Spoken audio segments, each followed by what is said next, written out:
ماشاء اللہ لا حول ولا قوة الا باللہ العلی العظیم۔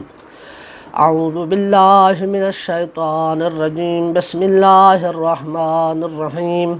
الصلاة والسلام علی سید الانبیاء والمرسلین ابی القاسم محمد، اللہم صلی علی محمد وآل محمد، ثم الصلاة والسلام على آلہ الذین ذهب اللہ عنہم الرجس وطہرهم تطہیرا، اللہم صلی علی محمد وآل محمد۔ ذکر کیا تھا کہ صاحب کتاب عقائد امامیہ جناب علامہ شیخ محمد رضا المظفر نے اس کتاب عقائد امامیہ کو ایک مقدمہ اور 5 فصول پر مرتب کیا ہے، اور ہماری بحث پہلی فصل الہیات میں ہے۔ الہیات یعنی معرفت خداوندی، خدا شناسی، معرفت خدا۔ اور اس پہلی فصل میں چند ایک ابحاث ہیں۔ پہلی بحث ہے کہ اللہ سبحانہ و تعالیٰ کے بارے میں ہمارا عقیدہ کیا ہے۔ اسے بیان کر چکے کہ اللہ سبحانہ و تعالیٰ واحد ہے، احد ہے، قدیم ہے، اول ہے، وہی آخر ہے، وہی علیم ہے، حکیم ہے، عادل ہے، غنی ہے، سمیع ہے، بصیر ہے۔ اور اللہ سبحانہ و تعالیٰ کو مخلوقات میں سے کسی کے ساتھ بھی تشبیہ نہیں دی جا سکتی، اور جو تشبیہ دیتا ہے اور جو اس بات کا قائل ہے کہ اللہ سبحانہ و تعالیٰ آسمان سے زمین کی طرف اترتا ہے، تو ایسا شخص جو ہے وہ کفر کر رہا ہے۔ اس کے بعد آج دوسری بحث جو ہے پہلی فصل میں، دوسری بحث ہے توحید کے متعلق، کہ اللہ سبحانہ و تعالیٰ کو واحد و یکجا، واحد و یکتا ماننا، من جمیع الجہات، تمام حوالے سے۔ یہاں پر ایک تھوڑا سا مطلب ہے، فرماتے ہیں کہ اللہ سبحانہ و تعالیٰ 4 حوالے سے واحد و یکتا ہے، اس کا کوئی شریک نہیں ہے۔ پہلا تو اس کی ذات میں اس کا کوئی شریک نہیں ہے، وہ واحد و یکتا ہے۔ دوسرا، اس کی صفات میں اس کا کوئی شریک نہیں ہے، وہ واحد و یکتا ہے۔ تیسرا، اس کے افعال میں اس کا کوئی شریک نہیں ہے، اور چوتھا ہے اس کی عبادت میں اس کا کوئی شریک نہیں ہے۔ اسے علماء علم کلام تعبیر کرتے ہیں کہ عقیدہ توحید منحصر ہے ان 4 میں، کہ اللہ سبحانہ و تعالیٰ کو ایک ماننا ذات کے حوالے سے، اللہ کو ایک ماننا صفات کے حوالے سے، خدا کو ایک ماننا افعال میں، اور خدا کو ایک ماننا عبادت میں، جسے عربی زبان میں یوں تعبیر کیا جاتا ہے کہ توحید فی الذات، یعنی اللہ ذات کے حوالے سے ایک ہے، اس کی ذات بس ایک ہی ہے۔ جس طرح کہ کل بیان کیا تھا کہ وجود جو ہے وہ 3 طرح کا ہے، ایک ہے واجب الوجود، دوسرا ہے ممکن الوجود، اور تیسرا ہے ممتنع الوجود۔ ممتنع الوجود یعنی اس کا، یعنی ایسی شے کہ جس کا وجود ممنوع ہو، جس طرح کہ ہم نے آپ کو مثال دی تھی کہ سفیدی اور سیاہی کا ایک ہی مقام پر ایک ہی وقت میں جمع ہونا ممنوع ہے، یہ ہے ممتنع الوجود۔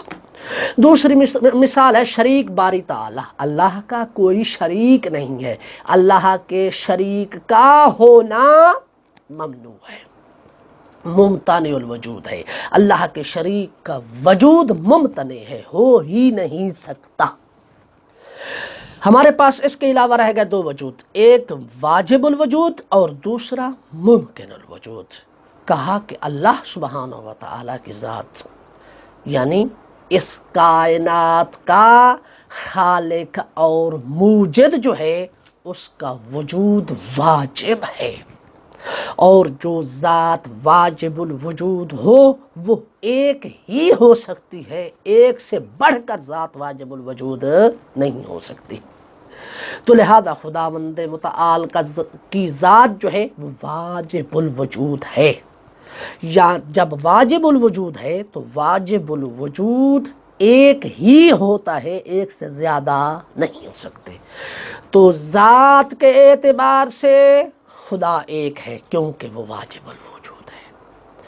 کہا توحید فی الذات، یعنی ذات کے اعتبار سے ماننا پڑے گا کہ وہ ذات واجب الوجود ہے، یعنی ایک ہی ہے کہ جو اس کائنات کا خالق ہے، جو اس کائنات کا مالک ہے، جو اس کائنات کا رازق ہے، جو اس کائنات کا پالق ہے، اس کے علاوہ کوئی اور نہیں ہو سکتا۔ اور دوسرا کیا ہے؟ ممکن الوجود، اس کے علاوہ ہر وجود کیا ہے؟ ممکن ہے، نہ تھا وجود میں آیا اور ایک دن اسے ختم ہو جانا ہے۔ فرماتے ہیں وہ ذات جو واجب الوجود ہے، توحید فی الذات، ذات کے حوالے سے وہ ایک ہے، توحید فی الصفات، یعنی ذات واجب الوجود کی جو صفات ہیں ان میں بھی کوئی اس کا شریک نہیں ہو سکتا۔ صحیح، یعنی صفات میں خدا کو ایک ماننا۔ تیسرا ہے توحید فی الافعال، افعال میں خدا کو ایک ماننا، یعنی اللہ سبحانہ و تعالی خالق ہے کا مطلب یہ ہے کہ خلق کرنے میں، پیدا کرنے میں اس کا کوئی دوسرا شریک کار نہیں۔ اللہ سبحانہ و تعالی رازق ہے کا مطلب یہ ہے کہ کوئی اور اللہ کے ساتھ رزق دینے میں شریک نہیں ہے۔ اللہ سبحانہ و تعالی محیی ہے کا مطلب یہ ہے کہ کوئی اور اللہ کے ساتھ زندہ کرنے میں شریک نہیں۔ ممیت ہے، اللہ تعالی مارنے والا ہے کا مطلب یہ ہے کہ اللہ کے ساتھ کوئی اور اس صفت میں شریک نہیں۔ تو یہاں اعتراض ہو سکتا ہے، مولانا صاحب آپ کیسی باتیں کر رہے ہیں، واللہ خیر الرازقین، اللہ سبحانہ و تعالی بہترین رازقین میں سے ہے۔ تو لوگ کہتے ہیں کہ اور بھی رازق ہے، تو اللہ بھی رازق ہے، اور بھی خلق کرنے والے ہیں، اللہ واللہ احسن الخالقین، اس طرح کی تعبیرات استعمال ہوئی ہیں۔ صحیح، جناب عیسیٰ بھی زندہ کرتے تھے، جناب عیسیٰ بھی مردوں کو جیواتے تھے، تو یہ تو انبیاء بھی کرتے رہے ہیں، اور آپ کہہ رہے ہیں کہ اللہ کے علاوہ کوئی نہیں کر سکتا۔ تو اس کا جواب یہ ہے کہ اگر کوئی اور رزق دینے والا ہے تو وہ ایسا رازق ہے کہ جو مرزوق ہے، جو محتاج ہے اپنے رزق حاصل کرنے میں غیر کا۔ کوئی اگر کسی کو جیوا رہا ہے تو وہ اپنے جینے میں کسی اور کا محتاج ہے۔ صحیح، جبکہ اللہ سبحانہ و تعالی ایسا رازق ہے جو مرزوق نہیں، ایسا خالق ہے جو مخلوق نہیں، ایسا محیی ہے، ایسا زندہ کرنے والا ہے کہ جو ہمیشہ سے زندہ ہے اور زندہ رہے گا، اور اسے کبھی بھی موت آنے والی نہیں ہے، اور ایسا ممیت ہے کہ ممات نہیں، کہ جس کو کبھی موت آنے والی نہیں ہے۔ بقیہ اگر ہیں تو وہ اللہ کی دی ہوئی طاقت سے معجزہ دکھاتے ہیں۔ توحید فی الافعال ہو گئی۔ اس کے بعد ہے توحید فی العبادہ، عبادت میں بھی اللہ کو ایک ماننا پڑے گا، یعنی عبادت میں، بندگی میں اس کا کوئی شریک نہیں ہے۔ عقیدتنا فی التوحید، خدا کی وحدانیت کے حوالے سے ہم شیعہ خیر البریہ کا عقیدہ، وَنَعْتَقِدُ، اور ہم شیعہ خیر البریہ یہ اعتقاد رکھتے ہیں، بِأَنَّهُ یاجب اولاً میں اپنی طرف سے لگا رہا ہوں کیونکہ اس کے بعد والی عبارتوں میں ثانیاً بھی ہے ثالثاً بھی ہے. بِأَنَّهُ يَجِبُ توحید اللہ من جمیع الجہات. واجب ہے یہ عقیدہ رکھنا کہ اللہ سبحانہ و تعالی کی ذات یکتا ہے ہر حوالے سے. کیسے؟ وضاحت فرما رہے ہیں فَكَمَا يَجِبُ تَوْحِيدُهُ فِي الذَّاتِ. کہتے ہیں جس طرح کہ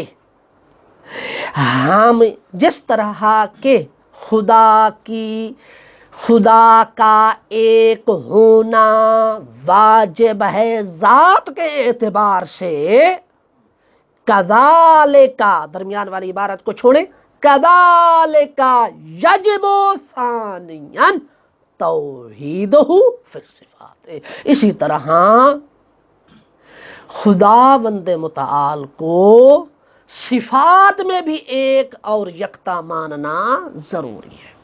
یعنی جس طرح کہ ہم اول وہلہ میں پہلی مرتبہ خدا کو جب ایک ذات کے حوالے سے مانتے ہیں تو پھر دوسری مرتبہ دوسرا جو مرحلہ ہے وہ یہ ہے کہ ہم خداوند متعال کو صفات میں بھی ایک مانیں گے. اچھا، جب ذات میں خداوند متعال ایک ہے تو کیا عقیدہ رکھنا پڑے گا؟ فرماتے یہ عقیدہ رکھنا ضروری ہے. وَنَعْتَقِدُ ہم اعتقاد رکھتے ہیں شیعہ خیر البریہ بِأَنَّهُ وَاحِدٌ فِي ذَاتِهِ وَوُجُوبُ وُجُودِهِ. صحیح نہ وَوُجُوبِ وُجُودِهِ. کہتے ہیں کہ وہ اپنی ذات میں بھی ایک ہے، بِأَنَّهُ وَاحِدٌ فِي ذَاتِهِ وَوُجُوبُ وُجُودِهِ. کہ ہم دو چیزوں کا اعتقاد رکھتے ہیں. خدا کی ذات کے ایک ہونے میں دو بات کا اعتقاد رکھنا ضروری ہے. ایک کہ اللہ سبحانہ و تعالی اپنی ذات کے اعتبار سے ایک ہے، یعنی دو نہیں، تین نہیں، چار نہیں، پانچ نہیں، یا اس سے زیادہ نہیں ہو سکتے. دوسرا کیا ہے؟ وَوُجُوبُ وُجُودِهِ، یعنی واو کا عطف یعنی بِأَنَّهُ وُجُوبُ وُجُودِهِ، کہ اللہ سبحانہ و تعالی کا جو وجود ہے وہ واجب ہے. یعنی اللہ سبحانہ و تعالی کی ذات واجب الوجود ہے، ممکن الوجود اور ممتنع الوجود نہیں ہے. اس لیے کہ ممکن الوجود یہ مخلوق کا خاصہ ہے اور اللہ سبحانہ و تعالی خالق ہے، مخلوق نہیں ہے، اور مخلوق کی صفات سے منزہ اور مبرہ ہے. اس کے بعد فرماتے ہیں کذالک یجب ثانیاً. جس طرح کہا کہ خدا کو ذات کے اعتبار سے ایک ماننا واجب ہے، اسی طرح واجب ہے توحیدہ فی الصفات، صفات میں خدا کو ایک ماننا. وذالک بالاعتقاد، اور اس بات کا اعتقاد رکھنا ضروری ہے بِأَنَّ صِفَاتَهُ عَيْنُ ذَاتِهِ، کہ بے شک اللہ کی صفات اس کی عین ذات ہے. یعنی اللہ کی صفات میں دوئیت نہیں ہے، دوئیت نہیں ہے، یعنی ایسی بات نہیں کہ اللہ سبحانہ و تعالی کی ذات اور ہے اور اس کی صفت اور ہے. ایسی بات نہیں، بلکہ ہم شیعہ خیر البریہ کا یہ عقیدہ ہے کہ اللہ سبحانہ و تعالی کی ذات، اللہ سبحانہ و تعالی کی صفات عین ذات ہیں، یعنی اس کی ذات وہی صفت ہے اور اس کی صفت وہی ذات ہے. جیسے کہ کل ذکر کیا تھا علیم ہونا، یعنی اللہ سبحانہ و تعالی ہمیشہ سے عالم ہے اور عالم رہے گا، یعنی اس کی ذات اور اس کے علم میں کوئی جدائی نہیں ہے. صحیح، اس کی ذات اور اس کے زندہ ہونے میں کوئی جدائی نہیں ہے۔ اسی طرح بقیہ صفات ہیں، فرماتے کما سیأتی بیان ذالک، اس کا بیان عنقریب آئے گا۔ وبالاعتقاد، اور جب ہم نے خدا کو صفات کے حوالے سے ایک ماننا ہے تو یہ اعتقاد رکھنا ضروری ہے بِأَنَّهُ لَا شِبْهَ لَهُ فِي صِفَاتِهِ الذَّاتِيَّةِ، کہ اللہ کی صفات ذاتیہ میں اس کا کوئی مثیل نہیں ہے، اس کا کوئی مشابہ نہیں ہے۔ اللہ کی صفات ذاتیہ یعنی قدیم ہونا، علیم ہونا، حکیم ہونا، صحیح، اسی طرح حی ہونا، اسی طرح قادر مطلق ہونا، فرماتے یہ وہ صفات ہیں کہ جن میں خدا وحدہ لا شریک ہے، اللہ کے ساتھ کوئی اور ان صفات میں شریک نہیں ہے۔ فَهُوَ فِي الْعِلْمِ وَالْقُدْرَةِ لَا نَظِيرَ لَهُ، پس علم اور قدرت میں اس کی کوئی مثال نہیں ہے۔ وَفِي الْخَلْقِ وَالرِّزْقِ لَا شَرِيكَ لَهُ، خلق اور رزق میں اس کا کوئی شریک نہیں ہے۔ علم جو ہے، فرماتے ہیں خدا وند متعال بھی عالم ہے، اس کی مخلوق میں سے بھی کتنی ایسی شخصیات گزری ہیں جو عالم اور علماء ہیں، تو خدا کے عالم ہونے اور مخلوق کے عالم ہونے میں کیا فرق ہے؟ اسی طرح خدا کے قادر ہونے اور مخلوق میں بھی کتنے ایسے لوگ ہیں جو قدرت رکھتے ہیں، فرماتے ہیں فرق یہ ہے کہ خدا کا علم اس کی ذات سے جدا نہیں، اس کا علم وہی اس کی ذات ہے، اس کی ذات وہی اس کا علم ہے، جبکہ مخلوق فرماتے ہیں کہ ذات اور ہے اور اس ذات کا علم کی صفت کے ساتھ متصف ہونا اور ہے۔ جس طرح کہ اللہ سبحانہ وتعالی قرآن مجید میں فرماتا ہے اخرجکم من بطون امہاتکم وانتم لا تعلمون شیئا، کہ اللہ سبحانہ وتعالی نے تمہیں اپنی ماؤں کے بطنوں سے، تمہارے ماؤں کے شکموں سے تمہیں نکالا، وانتم لا تعلمون شیئا، اور تمہیں کسی چیز کا بھی پتہ نہیں تھا، بڑے ہوئے علم حاصل کیا تو عالم بن گئے۔ فرماتے ہیں وَفِي الْخَلْقِ وَالرِّزْقِ لَا شَرِيكَ لَهُ، اس کا کوئی شریک نہیں ہے۔ کیوں؟ اس لیے کہ اللہ سبحانہ وتعالی جب خالق ہے تو پھر وہ مخلوق نہیں ہے، اللہ سبحانہ وتعالی جب رازق ہے تو پھر وہ مرزوق نہیں ہے۔ کا مطلب یہ ہے کہ ایسا رازق ہے کہ جسے کوئی رزق دینے والا، ایسا خالق ہے کہ جسے کوئی خالق کرنے والا نہیں ہے۔ اگر کسی نے خلق کیا بھی ہے مخلوق میں سے تو اس نے اللہ کے اذن سے خلق کیا ہے، اور اگر کسی کو رزق دیا بھی ہے تو وہ خدا کے اذن سے رزق دیا ہے۔ ایک وقت میں جب وہ رازق ہے تو اس وقت میں وہ مرزوق بھی ہے۔ یہ مخلوق کی صفت ہے، جبکہ خالق کی صفت جو ہے، اللہ کی صفت جو ہے، وہ خالق ہے تو مخلوق نہیں، رازق ہے تو مرزوق نہیں۔ وَفِي كُلِّ كَمَالٍ لَا نِدَّ لَهُ، فرماتے ہیں ہر کمال میں اس کی کوئی مثال نہیں ہے۔ اب عقیدہ صفات میں، عقیدہ ذات میں سب ہو گیا۔ فی الخلق والرزق لا شریک لہ کہہ کر عقیدہ جو ہے توحید فی الافعال کا بھی ذکر ہو گیا۔ اب آتے ہیں عبادت کی طرف، فرماتے ہیں وَكَذَلِكَ يَجِبُ ثَالِثًا تَوْحِيدُهُ فِي الْعِبَادَةِ، اور اسی طرح اعتقاد رکھنا اس بات کا ضروری ہے کہ اللہ سبحانہ وتعالی عبادت میں وحدہ لا شریک ہے۔ فَلَا تَجُوزُ عِبَادَةُ غَيْرِهِ بِوَجْهٍ مِّنَ الْوُجُوهِ، پس اللہ کے علاوہ کسی کی بھی بندگی کسی بھی جہت سے ہو جائز نہیں ہے۔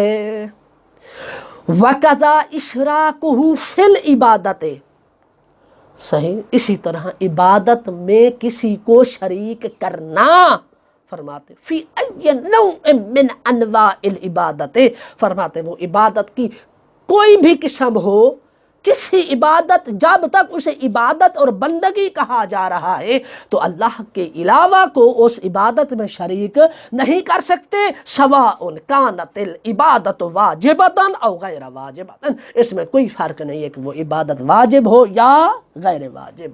یہ میں نے سواء کانت العبادت، یہ عبارت کو مقدر کر کے واجبتاً وغیر واجبتاً یہ کانت کی خبر بنائی ہے، ورنہ اگر عبادت کے لیے بدل بنائے تو پھر واجبتاً بھی ہو سکتا ہے اور غیر واجبتاً بھی ہو سکتا ہے۔ فی الصلاۃ وغیرہ من العبادات، نماز ہو یا نماز کے علاوہ ہو، کسی کو بھی خدا کا عبادت میں شریک نہیں کر سکتے۔ اسی لیے فرماتے ہیں کہ جو سجدہ تعظیمی ہے نا، تمام فقہا کا اس بات پر اتفاق ہے صحیح کہ سجدہ تعظیمی غیر اللہ کے لیے جائز نہیں ہے، صحیح، اس لیے کہ سجدے کو اللہ کے لیے خاص کیا گیا ہے کہ سجدہ فقط خدا کے لیے ہو سکتا ہے، خدا کے علاوہ کے لیے نہیں ہو سکتا۔ تو ہاں سوال یہ ہو سکتا ہے کہ مولانا صاحب یہ جو ذرائع مقدسہ پر ہم جا کر جو ہے وہ سجدہ کرتے ہیں، کہا اگر اس نیت سے ہو کہ میں شکر ادا کر رہا ہوں اللہ کا کہ اللہ نے مجھے امام کی زیارت کا شرف حاصل کیا ہے، تو وہی یہ اللہ کے لیے تعظیم ہے، اللہ کے لیے سجدہ ہے، تو یہ درست ہے۔ لیکن اگر یہ ہو کہ یہ صاحب زری کو سجدہ کر رہا ہوں تو پھر کیا ہو جائے گا؟ شرک ہو جائے گا۔ وَمَنْ أَشْرَكَ فِي الْعِبَادَةِ غَيْرَهُ فَهُوَ مُشْرِكٌ، اور جس نے عبادت میں اللہ کے علاوہ کسی اور کو شریک کر دیا تو وہ کیا ہے؟ مشرک ہے۔ کَمَنْ يُرَائِي فِي عِبَادَتِهِ وَيَتَقَرَّبُ إِلَى غَيْرِ اللَّهِ تَعَالَى، جس طرح کہ کوئی شخص عبادت میں ریاکاری کرے اور عبادت انجام دے اللہ کے علاوہ کا قرب حاصل کرنے کے لیے۔ اللہ اکبر۔ وَحُکْمُهُ حُکْمُ مَنْ يَعْبُدُ الْأَصْنَامَ وَالْأَوْثَانَ، تو ایسے شخص کا حکم جو ہے اس بندے کی طرح ہے، اس شخص کی طرح ہے کہ جو بتوں کی اور جو تمثال پڑی ہوئی ہوتی ہیں ان کی جو ہے وہ عبادت کرتا ہے، صحیح، ڈھانچوں کی عبادت کرتا ہے، بتوں کی عبادت کرتا ہے، یہ ریاکار شخص اسی کے مانند ہو جائے گا۔ لا فرق بینہما، ان کے درمیان کوئی فرق نہیں رہے گا۔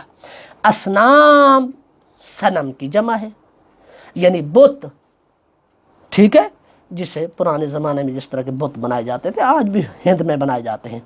اوثان وثن سے ہے، یعنی مطلب یہ ہے کہ تمثال مصنوع من حجر و خشب، کہ کسی شے کی مثال بنانا جو حجر یا خشب سے بنی ہوئی ہو، جس طرح کہ آج کے زمانے میں یہ کھلونے جس طرح ہوتے ہیں، مثلا حیوانات کے ڈھانچے جو ہے وہ بنا لیے جاتے ہیں، کہتے ہیں اگر ان کی عبادت کی جائے تو یہ کیا ہے؟ شرک ہے۔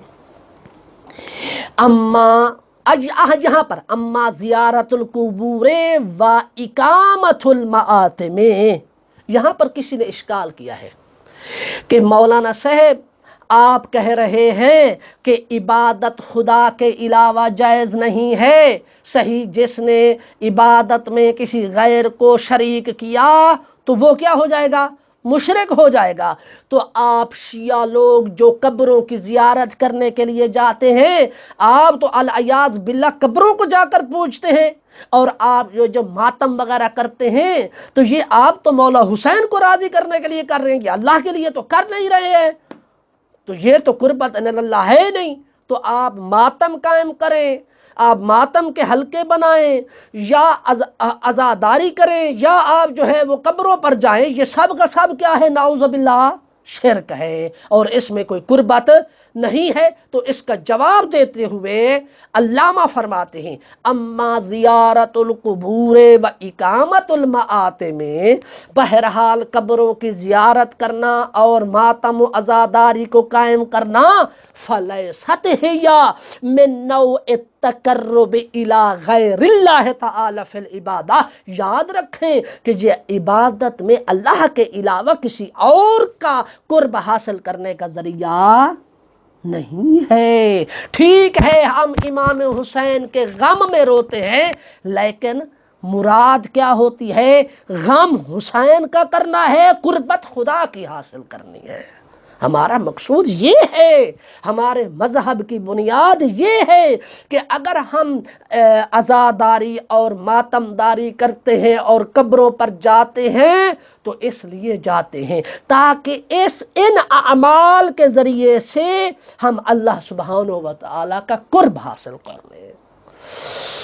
کما توہمہ بعض من یرید الطعن فی طریقۃ الامامیہ، جس طرح کے بعض نے گمان کیا ہے کہ جو مذہب امامیہ پر طعن و تشنیع کرنے کا ارادہ رکھتے ہیں، وہ کیا گمان کرتے ہیں؟ وہ گمان یہی کرتے ہیں کہ یہ شیعہ لوگ جو قبروں پر جاتے ہیں اور یہ جو عزاداری کرتے ہیں، ان کا کوئی قربت کا قصد نہیں ہوتا، یہ عبادت میں اللہ کے علاوہ کسی اور کو شریک کرتے ہیں، العیاذ باللہ یہ تو حسین کی خاطر عبادت کرتے ہیں یا حسین کی خاطر ماتم کرتے ہیں۔ تو ہم جواب یہی دیں گے کہ ہاں ہم ماتم حسین کا کرتے ہیں، زیارت حسین